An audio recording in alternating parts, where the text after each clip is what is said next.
Moroni 10. Venez au Christ et soyez rendus parfaits en lui. Avant de sceller définitivement les annales, Moroni dit adieu pour la 3e et dernière fois, avec une invitation et une promesse. Nous remarquons que cette dernière lettre s'adresse à ses frères, les Lamanites, ses ennemis à cette époque, et à toute personne qui lira ses écrits, donc nous tous. Moroni invite chacun d'entre nous à se souvenir des tendres miséricordes du Seigneur.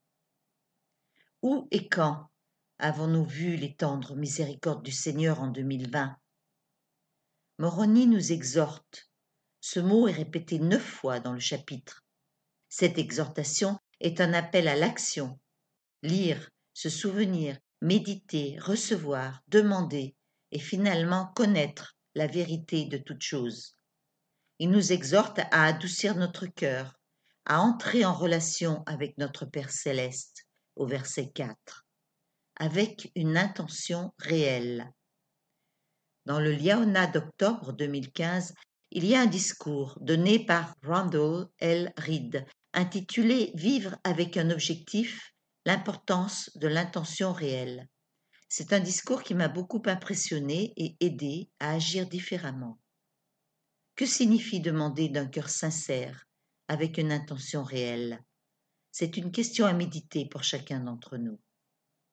Verset 5. Le mot pouvoir n'est pas pour un temps seulement, mais pour tout le temps. C'est toujours valable et possible. Où et quand avons-nous vu les grandes choses du Seigneur en 2020? Verset 8. Ne pas nier. Encore une exhortation. Tombons-nous facilement dans le déni des dons de Dieu? Pourquoi Moroni a-t-il choisi de consacrer plusieurs versets aux dons spirituels dans ce dernier chapitre? Quels dons de Dieu expérimentons-nous dans notre vie? J'aimerais souligner l'importance du mot « séparément » dans le verset 17. Chacun d'entre nous est différent, chacun d'entre nous est précieux pour le Seigneur. Quel témoignage du Christ nous a renforcés cette année? On peut voir ces dons tout au long du livre de Mormon. Par exemple, pour Léhi, le fait de guider et être guidé. Pour Alma, l'endurance. Pour Amulek, le cœur adouci. Pour Alma le jeune, une seconde chance. Pour Samuel le Lamanite, le courage. Pour Moroni, la gratitude, etc. À méditer.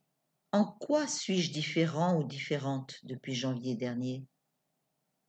Moroni nous invite tous et chacun d'entre nous à venir au Christ au verset 32. C'est son ultime invitation et il répète les promesses liées à cette invitation. Et soyez rendus parfaits en lui.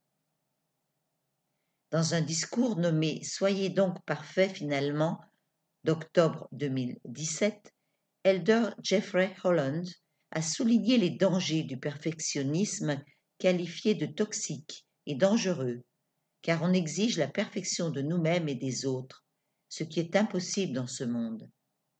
Notre seul espoir de vraie perfection est de la recevoir comme un don du ciel. On ne peut la gagner par nous-mêmes.